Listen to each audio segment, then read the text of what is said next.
Okay, I'll start the recording here. So in chapter 13, we deal with what's called vector calculus. So basically, chapter 13 is going to bring together all the concepts you learned in chapters 9 through 12. Okay, and we're going to need the concepts you've learned in chapters 9 through 12 to help us do applications that come up in chapter 13.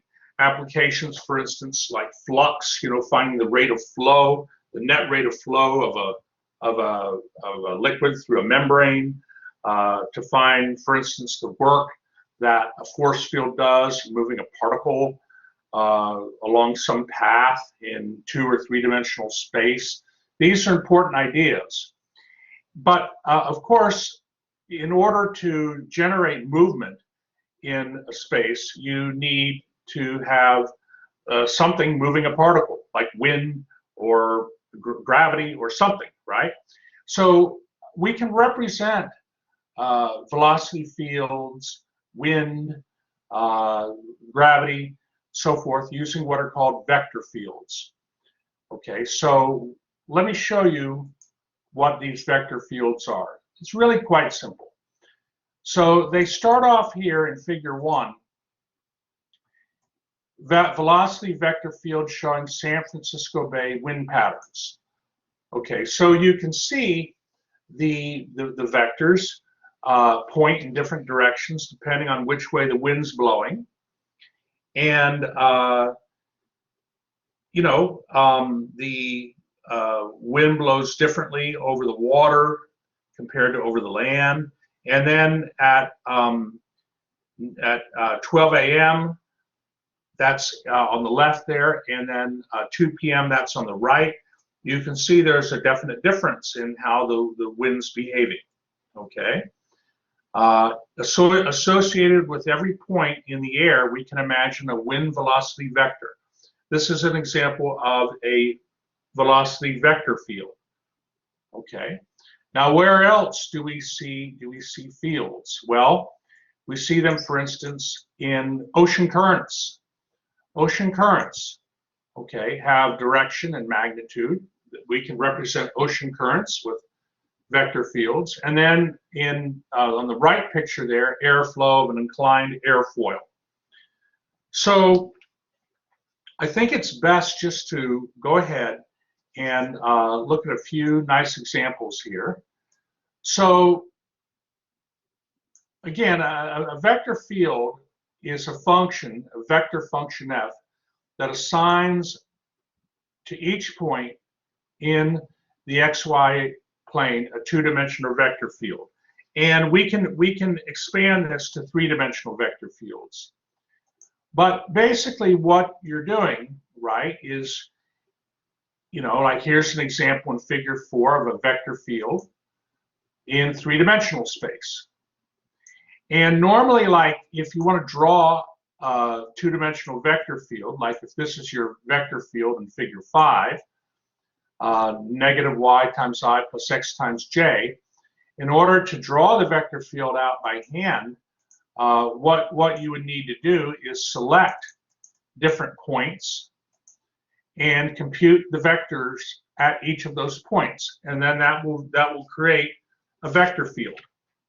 Okay, that'll create a vector field, and for this vector field, they select points 1, 0, 2, 2, 3, 0, and they compute the vectors at each of those coordinates based on this formula in figure 5, and they generate a field of vectors.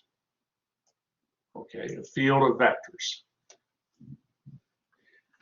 But of course, this kind of activity is very time consuming, right? It's time consuming to pick a bunch of points in a field in the xy plane and draw vectors at those points. So this resembles, how many remember, well, no, let me just, all right, so let's keep going here. So section 13.1 they give, they give some examples, different examples of vector fields. But all of these vector fields can be done in MATLAB. So you're not going to need to do a direction field or a vector field by hand. But let's just look here at well, you see in figure 10 here, they have a vector field, a three-dimensional vector field, okay, where the components are y, z, and k. Y, well, the y is your x component, z is your j component. Sorry, y is your x component, z is your y component, and x is your z component. And the vector field would look like that. So they basically, they just, it's a pretty simple section, this section. And I'm going to upload a program that will help you draw vector fields, but I might want you to try, normally when you look at the vector field, you can, when you look at the formula for the vector field and then you look at the vector field, it's not too hard to match the vector field with the formula. So section 13.1 will have some matching questions, and I'm probably going to want you to work those out by hand, okay? I want you, yes, MATLAB can do it, but I just want you to get an intuitive feel for these vector fields.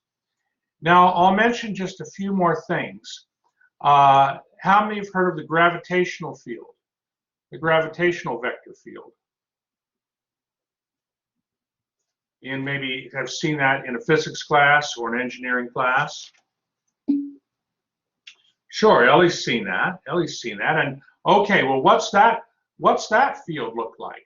All right, well, let me just show you a picture here. There you go. Ian, remember, Ian's seen that. That's your gravitational force field. Okay, that's a gravitational force field. And that's probably the easiest example to remember. How many have seen like electric force fields in a class? Like an electric force field. That's also another example of a vector field. Charles has seen that. So there's a lot of good examples here. There's a lot of good examples in the book that you can look at. And I'll mention one more thing here. So I'm really just giving you a guided tour. This is a very simple section. Gradient fields would be fields where that consist of gradient vectors. Okay, and then finally, hold on. Let me go here. Yeah. So if you can find, this is something that's important, of course, if you have a vector field and you can find a function f whose gradient of the function equals the vector field.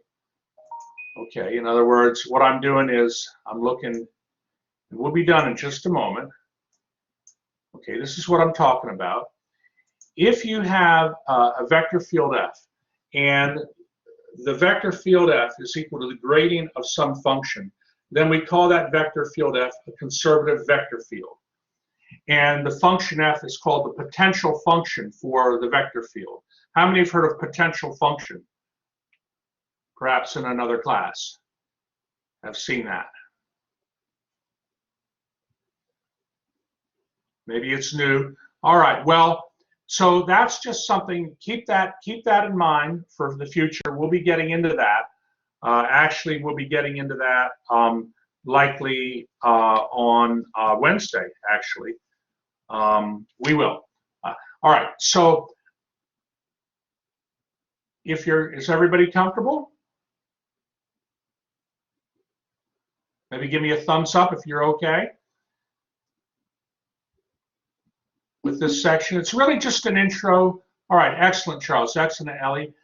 Well, excellent, Kino and Gordon and Malik. Thank you. Let me stop the recording.